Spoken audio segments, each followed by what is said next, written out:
So we are where we are. And I know it seems a little simple to say that, and maybe even a little bit obvious. But the reason I say it is that in New Thought, we have always proposed this idea that everything that we are experiencing is the culmination of everything we have been thinking. So where we are in this very moment, both individually, as a nation, as a world, is a combination of what we've all been thinking about. At the local level, we get to experience the direct results of our most dominant thoughts.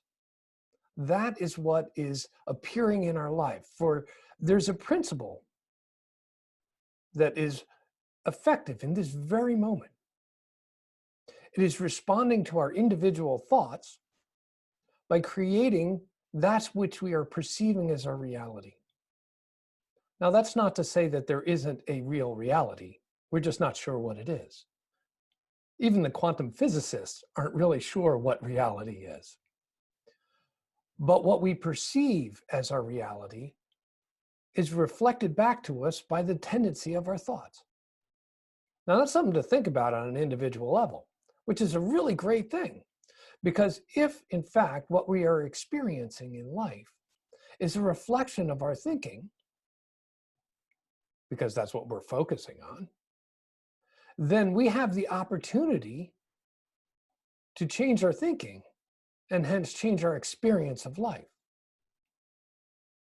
That doesn't necessarily change the facts of our immediate situation, because facts are what they are. They're where we are. But as we all know, facts change. There was a time when it was a fact that the world was flat. Now we know that that's not a fact anymore. There was a time when there were all sorts of facts that we used to believe wholeheartedly, and they were true until something came along, some new idea came along, and changed that fact from a reality to a past idea. And now we have different facts, and we can change them individually, collectively. So today's talk was looking forward to, as in also, because we have a tendency to stay in the track of our old thinking because it is comfortable. Now that's true of most people, and all of us at times like to go down nostalgia lane, perhaps, and remember both the good times and, more likely, the not so good times. Because occasionally, and I don't know if anybody else does this, but I have to assume they do since I do it, I'll go back and start reviewing all the mistakes that I seem to have made in life. That after years of experience and wisdom garnered from living life, I look back and said, boy, I wish I had done it this way instead of that way. Yet, in fact, I did it the way that I did it, and that's resulted in me being here. And that is true of each one of us. We are where we are as the culmination of our thinking, our experiences of life, the understandings we have gained, and our interactions with other people who are doing the same thing. It's a really wonderful thing that there is this universal law that is responding to our thinking, that is bringing about in our experience that which we are most focused on, to be a little redundant. But the wonderful thing about this law and the conditions that we live in is that the principle itself is not bound by the precedent of what we have thought before,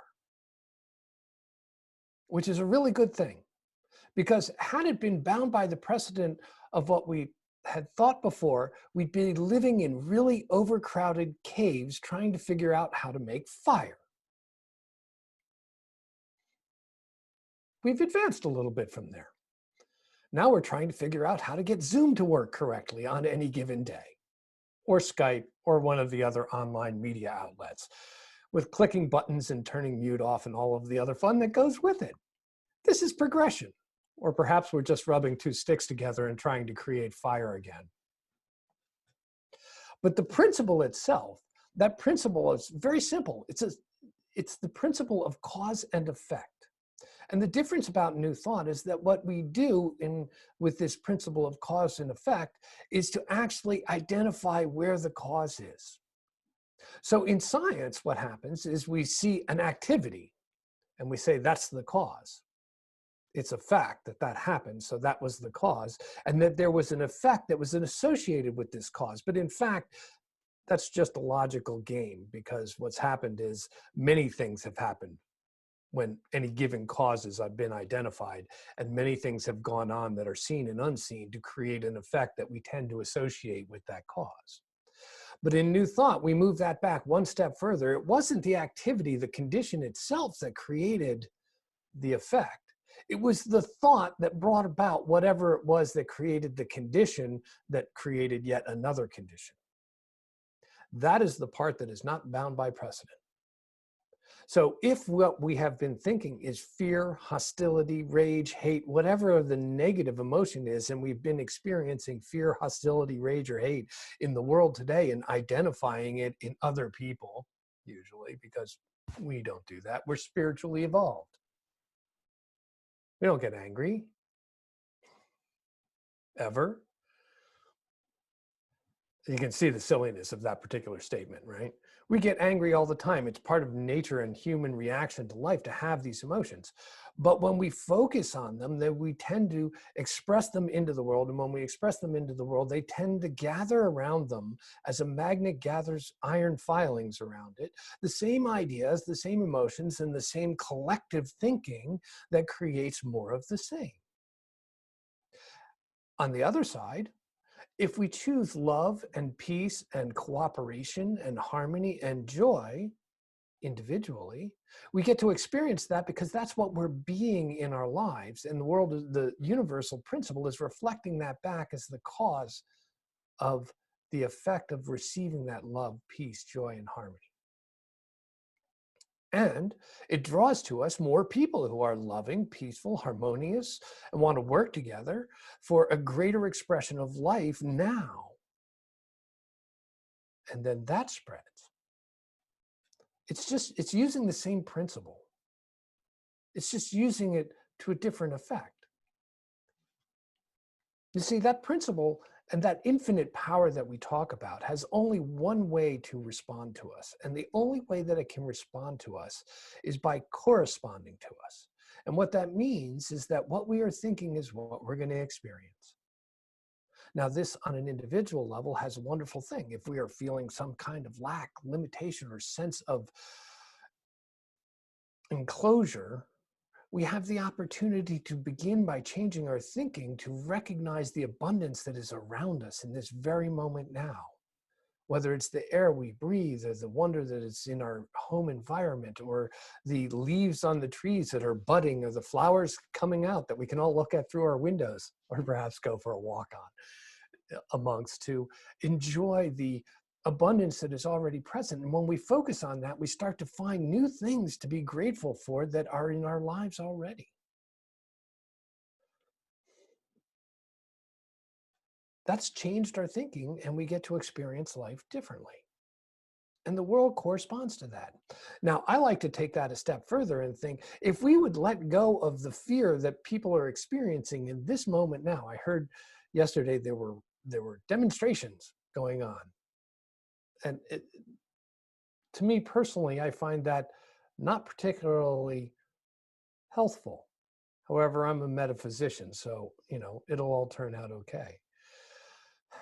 However, if collectively what we want to do is take this moment in time, we are where we are, take this moment in time and start to begin to set an intention for a different experience of life as we unfold.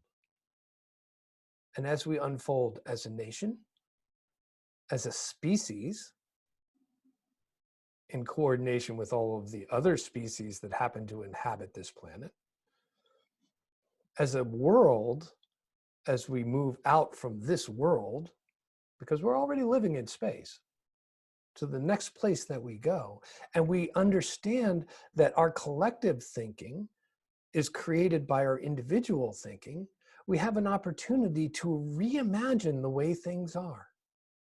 Now, we also have an opportunity to look back and start pointing fingers. Look how they did that wrong. And while that may be a correct fact in any given opinion, it has absolutely no bearing in this very moment of choice unless what you want to do is recreate the experience that you were having. That's that nostalgic negative thinking. By pointing fingers and saying, look what they did wrong. Because honestly, there is only one, which means there is no they. There is only we. So if we are spending our time focusing on the negativity that we think somebody should be doing something different, the question that one must ask is, what do I need to do differently? Not what do they need to do differently? What do I need to do differently? Often New Thought has been accused of being life in the key of me thinking. And it can be, because everything starts with the individual, because that's who we're experiencing, is ourselves.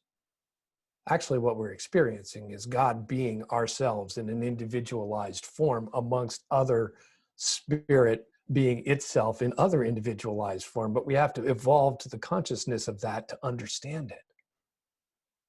And as we move from this place of life in the key of me, which is where we start with New Thought. Often we say, if you want to prove New Thought, pray for simple things like green lights and parking spaces, or simple things that we don't have difficulty believing that they may be connected with our prayers, as opposed to world peace.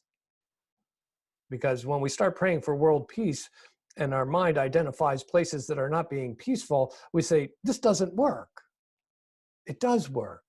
It's just not enough of us are consolidated in a collective consciousness of world peace to bring that about for the whole of humanity.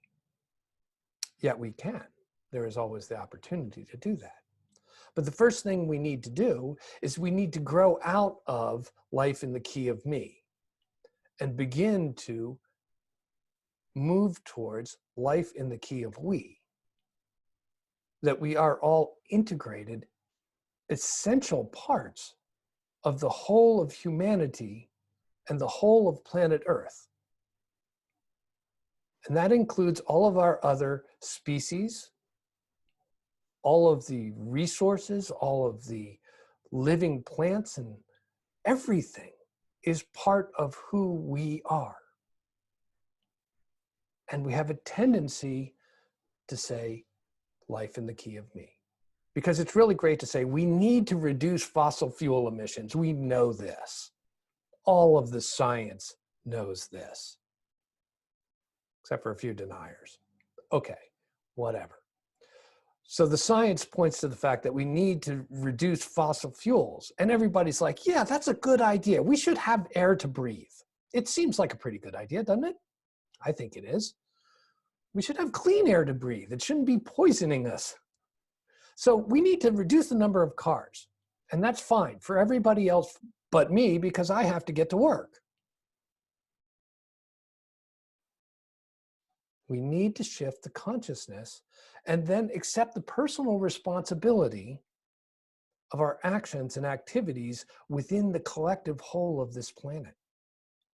Because we can set the intention for new ways to unfold that will allow this things that are threatening our existence on this planet.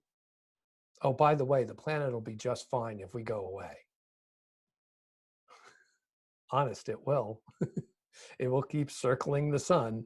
We just won't be on it. So we have a choice to make about how we want to live. We have a choice to make whether we want everybody on this planet to be recognized as the individual expression of the divine that they are, with the full support of everyone else on this planet, with all of the food required for sustenance, all of the air required to breathe, all of the shelter and clothing and opportunity to express that divine nature that is absolutely unique to them. in each and every moment for everyone on this planet. That's the intention that we can set individually. And then using that guiding light, that star to follow, if you will, use that ideal to impact how we work individually, and then how we work within our communities, and how we express that love within our nations, and how we express that love on the global stage. The fun thing about New Thought is that the power of the imagination is limitless, because in fact, it is an infinitely potential universe, and we can choose the potentiality that we want to bring into the world. And when we choose the potentiality of good and love and enoughness for all, then there is more energy, more clarity, and more opportunity to bring that about in our individual lives and hence in our collective lives. New Thought is the movement from an old idea to a new idea, in such strength of belief that the new idea becomes the reality of our experience, because the universal principle is responding to us by corresponding to us. So I invite you, as we go out about our business, whether it be at home or in motion or doing what we would do, to explore this idea of how can I personally raise myself to the highest level of thought and then actively pursue that in my actions in the world today to bring about a new world, to bring about a world of peace and love and harmony and shared abundance for all of us, so that all of us can shine our light brightly as we move out from this place and forward into the next moment. Peace and blessings. I love you all.